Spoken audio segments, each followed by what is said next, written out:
Hi, I'm Dr. Mercedes Okosi, and I'm a licensed clinical psychologist in New York City. And today I want to talk about 5 reasons why I think it's important to not self-diagnose yourself. I want to start off by saying, though, that it's definitely important to be a self-observer, to know that your thoughts and emotions and experiences are valid and important, and finding your own ways to describe and express those things are all definitely important. When it comes to knowing that you might be at the level of needing to seek additional help and resources, though, I think that it's important to have the benefit of a professional to add those extra layers of observation and questions, and even sometimes formal testing and assessments, so that you can work together with someone on what the diagnosis might mean and what a treatment plan might be or what services could help. So, reason number 1, your symptoms are a unique presentation in the context of your life. And you may be able to, a lot of people talk about going online, hearing about other people's experiences with depression, for example, or may read the criteria that's in the DSM-5, our manual for diagnostic criteria. And those are all potentially helpful, but the criteria are language that we use to describe symptoms and talk amongst ourselves as professionals when we're talking about a really general idea of a particular diagnosis. There are many different nuances, even that we see when we, in our history, have seen hundreds and hundreds of patients. And depression can look and feel differently with one person versus another, along with other types of diagnoses like PTSD, etc. So your symptoms will be unique because there'll be a pre and post, or potentially a significant moment where you've noticed that XYZ has gotten worse, or other people in your life have noticed that things have been different in your interactions or behaviors, etc.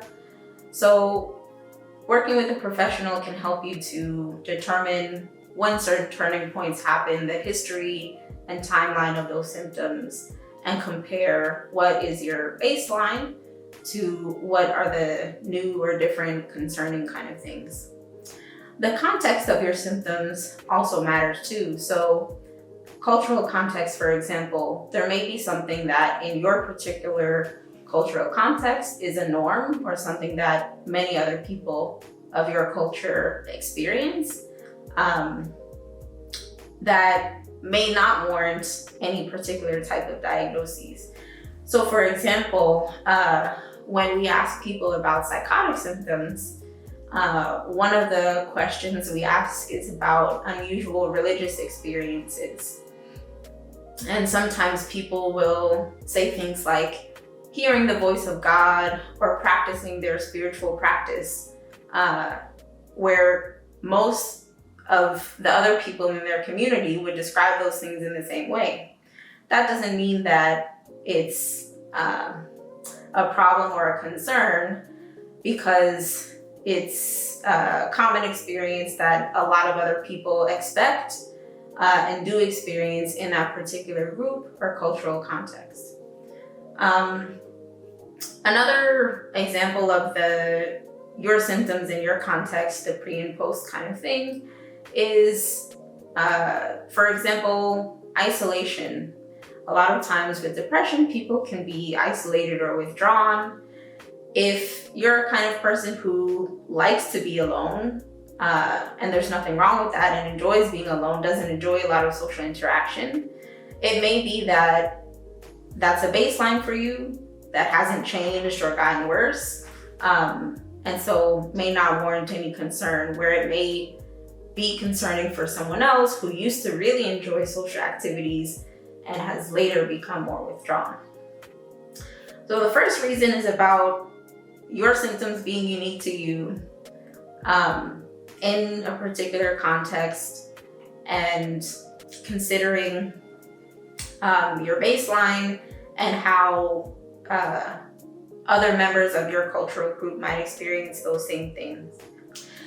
And finally, when we are actually doing a diagnostic interview, we're doing more than just a checklist. We're actually asking about how you experience and feel your particular symptom presentation. So for example, when I do a PTSD diagnosis, I'm asking the person not just if they have flashbacks or nightmares or memories, but how those things particularly come up, how they make them feel, and talking about the context of the trauma within those different symptoms, how they experience those things.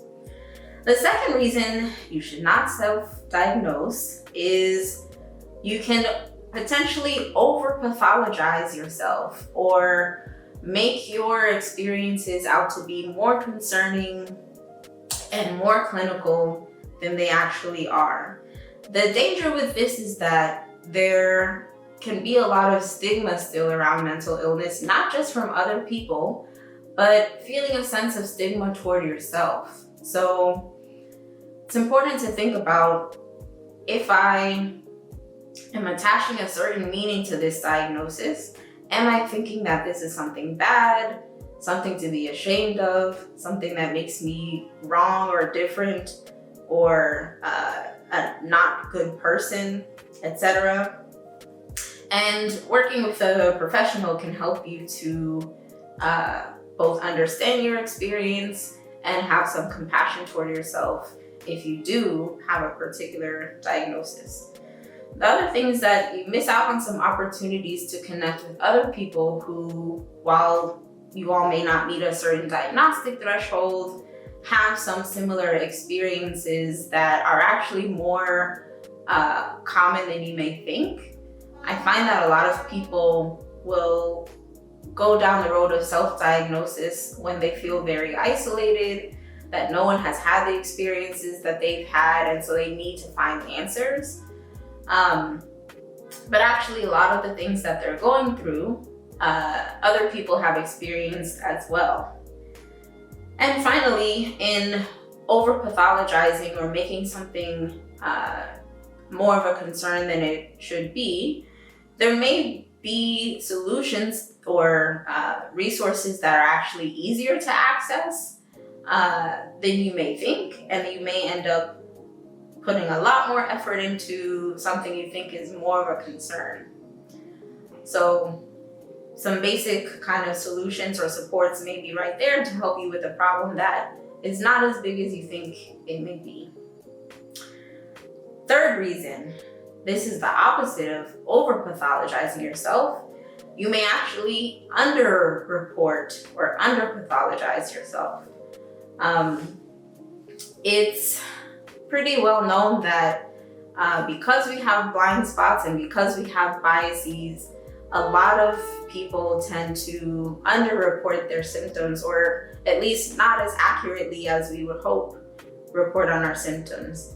So in under-pathologizing yourself, you may have very severe symptoms, and because of several reasons, including maybe not being ready to accept the severity of that experience, or not being ready to really look at how difficult it is in underreporting and looking for self-diagnosis, you can miss out on the opportunity to get services for the higher severity of concern or symptoms that you have. So for example, if someone is having full-blown psychotic symptoms, hallucinations and delusions and paranoia, for example, but is not yet ready or able to accept that or fully observe what's going on, they may think to themselves, oh, I'm just a little agitated, I'm just a little anxious. And the course of how you would follow up with that may be very different than if you knew you were having psychotic symptoms. The fourth reason that you should not self-diagnose yourself is that self-care is helpful and self-help is helpful. Of course, myself and a lot of other professionals write books and have resources and journals and things like that for people to use outside of therapy, but it's different than treatment. The most effective part of psychotherapy is the relationship that the patient and therapist build together. And because a lot of mental illness and distress is not just in isolation, but occurs in relationships, there's a real healing power to having the safety, predictability, and expertise of a therapeutic relationship, as well as like having the experience of someone else hearing your feelings and thoughts and experiences, providing and helping you to gain some insight, noticing patterns, and providing education and resources. All of those elements of a therapeutic relationship, having similar goals, having a similar idea where you're going, do a lot of the healing work beyond the particular tasks that you may do in therapy. So being in a therapeutic relationship can help you have another observer who may see things you don't see because of your own blind spots. And finally, knowing your diagnosis, whether it's self-diagnosed or even professionally diagnosed, may not be as satisfying as you imagine. So for some people, it's really important to define their experience by a name. To know I have social anxiety disorder can mean something very significant to some people. For other people, when they name a diagnosis, it doesn't provide as much relief as they thought it may have because so many other questions still come up.